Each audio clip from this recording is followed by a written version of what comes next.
गिबिथारावनो आसाम प्रदेश कंग्रेसनि स्पक्सपार्सन हिसाबै आरो BTR कंग्रेसनि in charge हिसाबै आं गर्जन मुसाहारि आरो आंजों लोगोसे दङ चिरां जिल्लानि कंग्रेसनि प्रेसिडेन्ट बिथां सन्जीब औवारी आरो लोगोसे दंबावो जोंनि क'क्राझार डिस्ट्रिक्ट कंग्रेसनिनो एक्टिभ वार्कार फंबाय हाबिल आली दिनै जोङो बे समाव गसाइगाव साब डिभिजननि पर्टेल निउसखौ मिडियाखौ जोङो लेंनायनि खारनानो बेनो जे आरो दानि फैबाय थानाय बाय इलेक्शन थामहिनबा उपनिर्वाचन स्पेशली जोंनि बे 28 नं गसाइगाव एलएसिखौ लानानै जोङो जे कंग्रेसनिफ्राय खोब जोङो गोसो गुदुङै खोब सांग्राङै जे इलेक्शननि थाखाय जोङो थियारि जादों दा बेनि सोमोन्दैनो फंनैसो रायजो राजानो बुंथिनो थाखाय गसाइगाव ओनसोलनि बे 28 नं एलएसिनि गसाइगाव एलएसिनि रायजो राजाफोरनो बुंथिनो थाखाय आङो दिनैनि बे मिडिया जिरायनायखौ लेंनाय जादों। कंग्रेसखौ बर'फोरनि गेजेराव नेशनेल पलिटिक्सखौ आजावनो हागोन नामा? डेफिनेटलि कंग्रेसआ नेशनेल पलिटिकल पार्टी जेरै बिजेपिआबो नेशनेल पलिटिकल पार्टी नर्मेलि बे बर' हारिया गोबां बोसोरनिफ्रायनो गावनि हारिखौ मोनसे उदांस्रि होनो थाखाय थामहिनबा बड'लेण्ड सोरजिनो थाखाय गोबां रोखोमनि दावहा जोङो नांबोबाय थादों। दा बै दावहानि समाव बै सेन्टिमेन्टनि समाव बै इमसननि समाव नंगौ बै समाव आन्चलिक दलनि अनगायै थामहिनबा रिजनेल दलनि अनगायै गुबुन मोनसे सोरबा दल फैयोब्ला बिसोरखौ बर' हारिया जोलैनि हांगारबो होननानै बुंबोबाय थादोंमोन। नाथाय दिनैनि परिबेसा बे नंलिया। नोंथांमोना नायदो 18th सेन्चुरिनिफ्राय जेब्ला राजा इरागदावा जोबथा राजा आरो बेनि उनावहाय तुलाराम सेनापतिया बै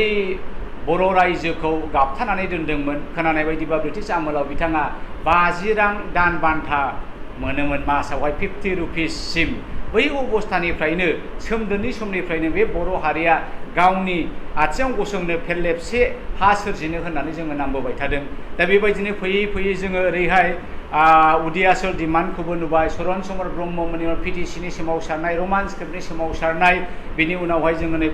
एबसुनि सोमावसारनाय आरो एनडिएफबिनि सोमावसारनाय। बे गासैबो सोमावसारनाया जोंनि बे बर' हारिनि बिखानि थैखौ दै खालामनानै मोनसे गेदेरथार सोमावसारनाय, गिलु बालौ नाजानाय, गिलु बालौ हज्रिख्रावनाय जै बर' हारिनि जै दुलाराय बर' हारि खौसे जा गोबां खोथा न' बर'लेण्ड न' रेस्ट डिभाइड आसाम 50-50 बेनि गेजेराव गोबां खेब जोङो सावरायनाय जाबाय आरो बे सावरायनाय फिथाइ हिसाबै जोङो दिनै बर'खौ 9थि शेड्युलाव बर' लेंगुवेजखौहाय बर' रावखौहाय 9 शेड्युलाव सोनो हानायाबो बे मोनसे आन्दोलननि फिथाइ। बिनि उनाव जोङो बेबायदिनो जेरैहाय बिएससि सोरजिनो हाबाय आरो बिएससिनि उनावहाय बिटिएससि सोरजिनो हाबाय आरो बिटिसिनि उनावहाय जोङो बिटिआर सोरजिनो हाबाय। दा बे बिएससि बिटिसि आरो बिटिआर सोरजिखांनायनि उनाव जे दिनै बे बर' हारिया दासिमबो बर'लेण्डखौ मोननो हायाखै बे मोनसे बिराद गिदिरथार सोंलु जाबाय। मा गमामायैनो बे बर' हारिया बे आन्चलिक दलखौ लानानै बा सोरबा स्टुडेन्ट इउनियननि आन्दोलनजों बा सोरबा एनडिएफबिनि अस्ट्रनि आन्दोलनजों बड'लेण्डखौ सोरजिनो हामारबाय नामा? आरो बे सोरजिनो थांनायाव दिनै बर' हारिया बेसेबां गिलु बालु खहा जागोन। सोरबाया जिनाहारि खालामजाबाय, सोरबाया अना सैमा अमाफोर बायदि मै जिब जुनारफोर बायदि गावथार जाबाय, सोरबाया बिमा गैजायै जाबाय, सोरबाया बिफा गैजायै जाबाय, बेबायदि सोरबाया फिसाय गैजायै जाबाय। बे हालोदा जोंनि गेजेराव फैदों। बिनि गेजेरावबो जे जोङो दिनै बड'लेण्डखौ सोरजिनो हायाखै, बर'नो गावनि भबिसतनि थाखाय फेरलेबसे हादे जोङो सोरजिनो हायाखै। दा बेखायनो आं सानदों आरो मा हिस्टरि रिपिट्स इटसेल्फ होनो आरो जोङो बे हिस्टरि रिपिट इटसेल्फआव जोङो मोनफ्रोमबो बोथोरा मोनफ्रोमबो जुगा मोनफा मोनफा सोलायनाय फैयो। बै सोलायनायखौ जोङो थाब बे सोलायनाय बोथोरजों खाब जानानै बे सोलायनाय बोथोरजों मिलायहोनानै जेब्ला जोङो आवगायनो रोङा अब्ला जोङो थालाङो। फर एग्जाम्पल बै समनिफ्रायनो जेब्ला कंग्रेसआ भारतखौ सासन खालामबाय थादोंमोन, राजिब गान्धी, बिनि सिगां इन्दिरा गान्धी दङ, इन्दिरा गान्धीखौबो सुथुरा गावथारबाय आरो राजिब गान्धीया जेब्ला दङ बे समाव उदियाचल डिमान्डआ खोब माने पिक मोनदोंमोन, गोजौ लेभेलाव सौहैदोंमोन आरो राजिब गान्धीया मोनसे समाव बुंबायबोमोन जे उदियाचल मिलने में इतना और दूर नहीं है, आप लोग मिलेगा, उदियाचल मिलेगा, जरूर मिलेगा। नाथाय राजिब गान्धीखौ सोरबाया गावथारबाय, उदियाचलनि सिमाङा सिमाङैनो थालांबाय। दा बेनि उनावबो जेब्ला नरसिम्हा रावहाया भारतनि प्रधान मन्त्रि जायो बे समाव बिथाङा एनडिएफबिखौ बुंदों नोंथांमोना सभारेननि अनगायै आदार देन सभारेन If you have the idea of separation anywhere in any country, I am ready to talk with the leadership of NDP. Without any condition, without any ceasefire, बिथांमोना गनायाखै आसुगुर गाव गासिबो जोङो सभारेननि गाहायाव फैनो हाया जोंनि सभारेनाथ' गोजानो सेपारेट स्टेटखौबो सोरजिनो हायाखै दा बे गासैखौबो जोङो सामाप खालामोबा सानोब्ला जे नंगौ जोंनि आन्चलिक दलनि माखासे डिप्ल'मेसि आरो स्ट्रेटेजिफ्रा निश्चय जोंनि बे भारतनि बे डेम'क्रेटिक बिराद बृहत मोनसे डेम'क्रेटिक हादोराव नांगौ बायदि जेबायदि दरजाखौ सौनांगौ बे सौनायनि फर्मुलाया निश्चय जायाखै दां नोंथांमोना मिथिगौ तेलेंगानानि दावहाया आलादा तेलेंगाना रायजो सोरजिनि दावहाया 50 बोसोरनि अंकआ जोबोद गोरलै जोंनि अपोजिशना मेन अपोजिशन होनोबा जोङो दा UPPL खौनो लादों आरो दा खिन्थु मोनसे बिराद गिदिर गुलुंगुजों बिथांमोननि गेजेराव जादों बे जाहैबाय मित्र दल एलायन्स मित्र दल एलायन्स दा बावहाय ओरैबायदि इन्टारेस्टिं जोङो सानदोंमोन BPF खौ हारसिङैनो बिथांमोना केन्डिडेट होगोन साननानै खिन्थु बिथां हाग्रामानि मैया दाखालिनि बुंनाय बायदिबा बिथाङा जे हिमन्त बिश्व शर्माजों रायलायनानै BJPआव मित्र थाजाबाय आरो बे हिसाबै जोङो आन्डारस्टेन्डिंआव लोगो हिसाबै जोङो केन्डिडेट होदों खिन्थु दिनै UPPL नि वार्किं प्रेसिडेन्ट बिथां रोनगोरा बिथाङा बुंनाय मथेब्ला जे मित्र दलाव बिथांमोना हाबाखै आरो बे मित्र दलखौ जोङो गनाया बिथांमोना मानो होखो जोङो बेखौ मिथिया फारसेथिं हाग्रामा बिथाङाबो गावबो बुंदों जे UPPL आ मानो होखो माब्रै खालामनो बिथांमोना इन्डिपेन्डेन्ट मोनसे संगठन बे हिसाबै जोङो मिथिया आरो बे गासैखौबो खेंफोरथि होनो BJPनिनो आफादगिरि भबेश कलिता बिथाङाबो मैयानि निउसाव होबाय जे हाग्रामा अर्थात BPF आ जोंजों जेबो मित्रता खालामाखै दा बे गासैबो गुलाय गुजायखौ नायोब्ला जोङो कंग्रेसआ ओरैबायदि सानदों ओरैनोबो पपुलेसन पेटार्न हिसाबै मुस्लिमानो सिंगल लार्जेस्टखा दा मुस्लिमनि थाखाय दिनैनि भटआ खोब गुरुत्वपूर्ण मानो होनोबा मैया दाखालिसो BJPआ ओरैबायदि जे सिफाजार बे दलकुटि ना गरकुटि बेखौ लानानै जे गिरौ गिरौ घटना जाबाय बिथांमोनखौ न' बां होखारबाय आरो अनाखाना आसामनि सानै सोद्रोमाखौ बिथांमोना गावथारबाय बे गासैखौबो नायोब्ला BJPनिनो मोनसे फर्मुला जे संख्यालुगुखौहाय आसामनिफ्राय होखारनाय संख्यालुगुखौहाय हारासास्ति खालामनाय दा बे गासैबो जिनिसा मुस्लिम संख्यालुगुनि सायाव बिथांमोननियाव थैयाव मोदोमाव हाबजोबनानै दङ दा बेखायनो एबारनि भटआव बिथांमोना UPPLनो होनाय मानि BJPनो होनाय BPF नि होनाय माने BJPनो होनाय बे गतिके बिथांमोना बेखौ मिथिगौ जे दिनैनि दिनाव जोङो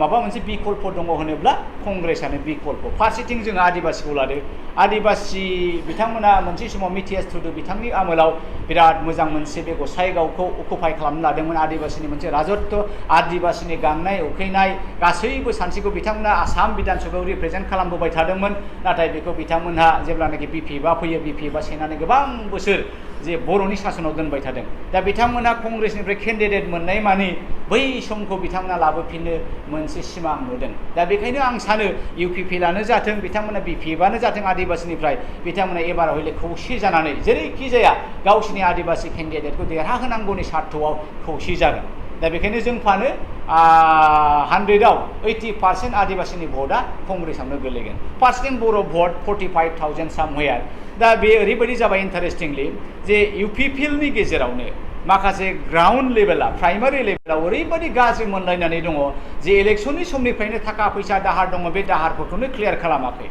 नंगौ हिमन्त बिश्व शर्मा बिथाङा इलेक्सननि उनावनो केन्डिडेटफ्रा जाहाथे गावबागाव समस्थियाव लाख लाख कौटि दाहार थानाय फैसाखौ दाहारखौ सुस्रांथों होननानै सासे केन्डिडेटनो जों खोनानाय मथे 10 कौटि सोरनोबा 14 कौटिसिम हरदों दा बे जिनिसा क्लियार जानांगौ नाथाय केन्डिडेटफ्रा बै फैसाखौ गावनिल' दाहारफोरखौ दिन्थिजोबनानै प्राइमारिनि दाहारखौ ब्लकनि दाहारखौ डिस्ट्रिक्टनि दाहारखौ सुस्राङाखै आरो बे दाहारैनो थाबाय दा दिनैसिमबो बै दाहारफ्रा सुस्रांजायाखै बेखायनो प्राइमारिनि UPPLनि वार्कारफ्रा गावसिनि गेजेराव खोब गाज्रि मोनलायनानै दङ आरो बुंसोलायदों जे जोङो एबाराव UPPLनो भट होआ बरंसो जोङो गुबुन मोनसे मोजां पार्टिनो होगोन दा बे मोजां पार्टि UPPL आरो BPF जों सानफ्रामबो नांलायो मिडिया सेलाव नङा होमबा ससियेल मिडियायाव एखे सैमा अमा मोख्रा मावजि होनलायगासिनो दं नेरलायगासिनो दं मालाबाबो BPFनि भटारफ्रा UPPLनो होनाय नङा आरो UPPLनि भटारफ्राबो BPFनो होनाय नङा अब्ला बेहायबो बिकल्पआ मोनसेल' बे कंग्रेसआनो जानानै फैदों दा बे गासैखौबो नायोबा गसाइगाव 28 नं बे समस्थियाव कंग्रेस देरहागोना दिनैनि दिनाव 100% रोखा जानानै दङ बिथांमोननि क्लेम मथे 100 बोसोरसिम बिथांमोना तेलेंगानाखौ बिबाय थादों नाथाय तेलेंगाना रायजोआ जायाखैमोन जेब्लासिमनाखि मनमोहन सिं बिथाङा प्रधान मन्त्रिमोन आरो बे समावहाय सनिया गान्धीयानो नेतृत्वखौ लादोंमोन पार्टी प्रेसिडेन्ट हिसाबै बे समाव जेब्लानाखि तेलेंगानानि रायजो राजाफ्रा गासैबो तेलेंगानानि रायजो राजाफ्रा कंग्रेसखौ आजावनानै लायो अब्ला बिथांमोनहा तेलेंगाना रायजोखौबो सोरजिनो हादोंमोन। दा बे एखे लाइनावनो आं सानदों मा जे बर' रायजो राजाया जुदि बुजियोब्ला सोलायनाय आरो गुस्लायनाय फिरिजों जुदि गावखौनो गुस्लायनानै नेशनेल पलिटिक्सआव फैयोब्ला निश्चय आङो सानो जोङो कंग्रेसखौहाय बर'फोरनि गेजेराव लाबोनो हागोन आरो बर' रायजोफ्राबो बे सोलायनाय सानस्रिजों जुदि सानोबा गमामायैनो जोङो कंग्रेसखौ बड'लेण्डआव इस्टाब्लिश खालामनो हागोन आरो बड'लेण्डनि सिमांखौबो जोङो जाफुंहोनो हागोन होननानै आं सानो। दा सार अब्ला नोंथाङा माहारियारि आफाद एबसु बायदि थानायाव नोंथाङा कंग्रेस दुलाराय बर' फरायसा आफादा जोंनि मोनसे स्टुडेन्ट मोनसे छात्र सन्था मोनसे संगठन जोङो दुलाराय बर' फरायसा आफादखौ हारिनि सिनस्रि होननानैबो बुङो। बेयो जोंनि हारिनि इमोसन जोंनि फिसा फिसौआनो जोंनि छात्रफ्रानो दिनै दुलाराय बर' फरायसा आफाद जायो। दा बे हिसाबै दिनै दुलाराय बर' फरायसा आफादा गोबां नाजाबोबाय बड'फा उपेन्द्रनाथ ब्रह्मनि समनिफ्रायनो दिनैसिम नाजाबाय आरो जोङो मिथिगौ दिनैनि बर'नि 3थि एकर्ड बिटिआर जे एकर्ड बे एकर्डफोरनि मादाव बर' सुक्तिफोरनि मादाव सबसे बर' हारिजों गाज्रिसिन मोनजानाय सबसे बर' हारिजों सोंखारि जानाय मोनसे सुक्तिफोरनि मादाव बुंनो थाङोब्ला खामानि गैयैसिन माने गोहो गोलोन्दांनि मोनसे सुक्ति होननानै दिनै रायजो राजाजों गनायजानाय। दा बेवहाय जोङो जुदि एबसुआ बर'नि मोनसे माहारियारि आफाद आरो बे एबसु थासान्दियाव जे जोङो दिनै बड'लेण्डनि सिमां नुनो हाया हारि गायसननायनि सिमां नुनो हाया आङो बेखौ साना। दा आं दहाय होनखानाय बायदि आरो थांनाय बाराव आङो आंनि प्रेस मिटआव बे खोथाखौबो बुंदों जे दुलाराय बर' फरायसा आफादा थाबैनो पलिटिक्सनिफ्राय गुगाबोआबा थाबैनो UPPLजों नांथाबनायनिफ्राय जुदि गावखौ थख' खालामाबा दुलाराय बर' फरायसा आफादा दुलाराय बर' फरायसा आफादा थानो हानाय नङा होननानै आं बुंदोंमोन। बिनिनो सप्ता खनसेनि उनावनो नै दाखालि बै फेक एनकाउन्टारखौ लानानै जोंसार बर' आरो जनक कुमार ब्रह्ममोन नामा बिथांमोननि जेब्ला फेक एनकाउन्टारखौ लानानै दुलाराय बर' फरायसा आफादा थामहिनबा माहारि आफादा जेबो खोथा बुंनो नागिरियाव नेबाय रायजो राजाफ्रा एबसुआ माबा बुंगोन नामा सानबाय नाथाय एबसुआ सिरिबोबा बुंनो गोसो गैया। दा बे समावहाय दाना मा जाबाय जोंनि छात्रफ्रानो जोंनि फिसा जोंनि एबसु छात्रफ्रा फ्रेस फरायसा गथ'फ्रा गावजों गावनो ज' जानानै हाजार हाजार लोब लोब खुद्रिनाय दा बेबो मोनसे फिथाइ। दा बेखायनो आं बुंदों जोङो कंग्रेसा आङो मा सानदों जे आङो जेखि पलिटिक्सआव थाया मानो नेशनेल पलिटिक्स जाथों बेयो नाथाय आङो बर' हिसाबै आंनि थैया बर'निनो थै जेब्लासिम आङो बर' हिसाबै आङो थांनानै दङ आङो निस्सय बर'लेण्डखौ आङो सिमां नुगोन। खारन आङो मिथिगौ मानसिया जोनोम जानाय लोगो लोगो मानसिनाव मोनथाम दायित्वआ बे दायित्वखौ लानानै जोङो जोनोम जायो। 1 नाम्बार दायित्वआ बेक्तिगत सासे बेक्तिया इसोरजों मोजां सोमोन्दो थानांगौ होननानै बुंदों आरो द्वितीय नाम्बाराव गावनि न'खरखौ जोथोन लानांगौ होनदों आरो 3 नाम्बाराव नोंनि समाजखौ नाय। बे हिसाबै आंहा आंनि सोमोन्दो इसोरजों दङ आरो आङो आंनि न'खरखौबो नायगोन आरो बेनि उनावनो आं माबा सानो होनोबा हारि आरो हादोर सिबिनायखौ आं सानगोन। दिनै आं नेशनेल कंग्रेसआव हाबदों नेशनेल कंग्रेसआव हाबदोंब्ला जे आं हारिखौ बावलांगोन बे नङा। जेसेबांसिन आङो बर' हिसाबै आङो थांनानै दङ बे हायाव आङो बर'लेण्डनि सिमांखौ आङो नुबाय थागोन आरो जोङो सानदों कंग्रेसनि स्ट्रेटेजि आरो डिप्ल'मेसिया दिनै गाज्रि नङा। बर'लेण्डखौ होनायाव निस्सय बिथांमोना फावसिनानै थानाय नङा। जे सोरजिबोदों दिनैसिम जे अनबोदों ट्राइबेल माहारिखौ लानानै जे दलितफोरखौ नायबोदों कंग्रेसानो जोङो BJPनिख्रुइबो साबसिन नायबोदों होननानै आं सानो। बेखायनो रायजो राजाया गोनो गोथो दाजाथारथों जे कंग्रेसा बड'लेण्ड सोरजिनायाव मदद होनाय नङा। नंगौ जोङो बड'लेण्ड सोरजिनायाव कंग्रेसा मदद होदों। BJPआ बेखौ सिनायनो रोङाखै UPPLआ बेखौ सिनायनो रोङाखै। निश्चय सोरबाया सानदों खोमा प्रमद बर' बिथांमोना आयौ रन्जना फैबा आंनि शेयारखौ सेगोन आयौ रन्जना फैब्ला आंनि शेयारखौ सेगोन बिदि सानदों खोमा BJPनि लिडारफ्रा बिदिसो सानदों खोमा जोंना UPPLनि दैदेनगिरिफ्रा। बे भुल बिथांमोना दिनैनि दिनाव रन्जनखौ जेसे हायो एसे गोख्रै रिलिज खालामोब्ला रायजो राजानि साबायसखौ मोनगोन रायजो राजानि अनसायनायखौ मोनगोन। आं बेखायनो बुंदों रन्जन नाब्ले ओरैनोबाबो गावनि थामसआव गखासिगोन आरो आं बिथांखौ वेलकाम खालामदों एडभान्स। नाब्ला नोंथाङा जुदि रिलिज जायोबा नोंथाङा कंग्रेसआव फै। कंग्रेसा खारन हारि आरो धोरोम बासिया जासे सरकार खालामग्रा मोनसे भारतनि नियम आरो नितिजों सोलिग्रा मोनसे पार्टि आरो जुदि जोङो एबाराव जुदि पावाराव फैयोब्ला जोङो रन्जन दैमारिया जुदि दासिमबो बै समसिम जेलाव थायोबा जोङो रन्जन दैमारिखौ रिलिज खालामनाय प्रथम एजेन्डाखौ जोङो लागोन। जोहोलाव लाइमोनफ्रा हौवासायानो जा हिनजावसायानो जाया बड'लेण्डआव जेबो कारखाना फेक्टरि साख्रि बाख्रि मावथ'बायनानै जानो जेबो राहा गैया। आसामाव गैया बेखायनो जोङो काहा तामिलनाडु काहा महाराष्ट्र काहा केरेला गोजान गोजान जायगायाव ना थफ्ला जुनो थांबाय बायनांगौ माबा मोनसे सिकिउरिटि मावनो थांबाय बायनांगौ बाहाय जोंहा मा जायो जोंनि थालांनाय बिमा हारि आइजोफ्रा जोबोद खस्थ' मोनो गथ' गथायखौ लेर लेर फिसाय गैयियाव खांनो दिगदार मोनो आरो दानि जुगा गाज्रि बेवहायनो जोंनि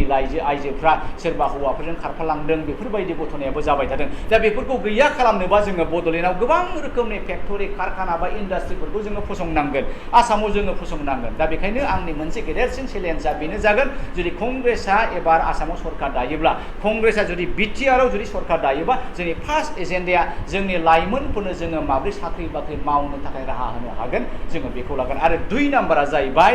जोङो दिनै चाइनाखौ जोङो रुजुनांगोन जायहा मोजां बेखौ रुजुनांगोन जायहा मोजां बेखौ जोङो नायस'नांगोन बे जाहैबाय चाइनाया ओरैबायदि इन्टारेस्टिं जेरेखम जोंनि गामि मोनफा मोनफा स्कुल थाया होनबा बिथिनाव बेबायदि स्कुलनिख्रुइ बांसिन ITIआसो दङ जाहैदों दा बिसोर मा खालामो साफ्रोमबो गथ'आ लेखा गोरों गथ' नङा सोरबाया लिरनायाव फरायनायाव मुखास्थ' खोब माहिर मोजां जायो राफोद खायसेया खिन्थु आखाइनि हाबाफ्राव एक्सपार्ट जायो टेकनिकेलाव एक्सपार्ट जायो इलेक्ट्रनिक्सआव एक्सपार्ट जायो खेला गेलेनाय बादायलायनाय एक्सपार्ट जायो दा बैफोरबायदि टेलेन्टखौ लानानै जोङो जोंनि गथ'फोरखौ उन्दैनिफ्रायनो फोरोङोबा बे प्रफेसनेल ओरिएन्टेड मोनसे शिक्षा जागोन दा बे जिनिसखौ जोङो जोंनि बड'लेण्डआव बोलो होनांगोन बे जिनिसखौ जोङो आसामाव बोलो होनांगोन अब्ला मा जाहैबाय जोंनि लाइमोन बा साख्रि गैयै लाइमोन रावबो जानाय नङा अब्लासो जोंनि गामिया देरगोन जोंनि टाउन सहरा देरगोन रायजोआ देरगोन आरो भारतआ गेदेर जागोन दा बेनि कंग्रेसनि फर्मुला थैंक यू डेफिनेटलि 100% सोलायनाय बिजेपिआ ओरैबायदि मोनसे सरकार सम्प्रदाय असमियाफ्रा होनो नङा होमबा बे माने एखेबारे माने मोनसे नेशनेल पलिटिकल पार्टी बियो जानो समाया बिजेपिनि जोनोमानो अपोजिशन बिजेपिनि सिगां जनता पार्टीमोन आरो बै जनता पार्टीया बै RSSनि सानस्रिनिफ्राय जोनोम मोननाय दा बे जनता पार्टीया बै भारत उदांस्रि समनिफ्रायनो दङ बिथांमोनहा दा बै समावबो बिथांमोनहा उदांस्रि दावहारुफोरनि बेरेखा थानानै ब्रिटिशफोरजोंसो सानानै बिथांमोनहा मा खालामोमोन बै दावहारुफोरखौ भारत उदांस्रि दावहारु नांग्राफोरखौ हमहैयोमोन आरमा दा बे एखे रलखौनो बिथांमोना लाबोदों दिनैबो बिजेपिआ माबा मोनसे मोजां सोलोंदों होनबा ब्रिटिशफोरनिफ्राय माबायदि टेक्स लानांगौ बबे सम्पतिखौ सोरनो फाननांगौ बे देशद्रहिनि खामानिखौनो बिजेपिआ मावबोबाय थादों माबा मोनसे मावदों होनोबा अपोजिशन माने उल्था मावबानो जायो बेखौनो अपोजिशन लायो बिथांमोना दिनै नोङो नायदो दिनै भारत नारिफ्रा गासै भारतनारि सिटिजेनफोर दिनै भारताव बेसेबां बिजेपिनि आमोलाव जोंहा हाराशास्ति जादों जोंहा दिनै खामानि दामानि गैला स्कुल कलेज गैला साख्रि बाख्रि गैला बेफार बानिज्य बेफार फालांगि गैला अब्ला जोङो मा मावनानै जागोन दा बे गासैखौबो नायदो नोङो दाम आलु थाव संख्रि फानलु गारि मटर सालायग्रा थावा बारायजोब्बाय आरो जों खोनादों एबारावलायनो बे कर्टनि माखासे नै बिथाङा उकिल बिथाङा साबसिन बुंनो हागोन जे कर्टआव जे जोङो दलिलफोर बानाया होनबा एफिडेभिटफोर बानाया होनबा बैनि फिसआ डाबल ट्रिपल बारायजोबसिगोन जाय दलिलखौ जोङो 10 थाखानि बायोमोन जाय दलिलखौ जोङो 20 थाखानि बायोमोन बेफोरनि दामा 200 बेफोरनि दामा 500 बेफोरनि दामा 1000 बेबायदि जाजोबसिगोन इमप्लिमेन्ट जायाखै खिन्थु जानायनि लामायाव दा जोङो नुदों जे बिजेपिनि मोनसे सासना ओरैबायदि जे भारतनारिखौ बिथांमोनहा खस्थ' होनायनि अनगायै भारतनारिखौ बिथांमोनहा दुखु होनायनि अनगायै बिथांमोनहा जेबो रोङा दा बेखायनो जों सानो बे गासैखौबो नायोबा कंग्रेसआ कमप्लिटलि गोदान मोनसे सानस्रि दिनैनि दिनाव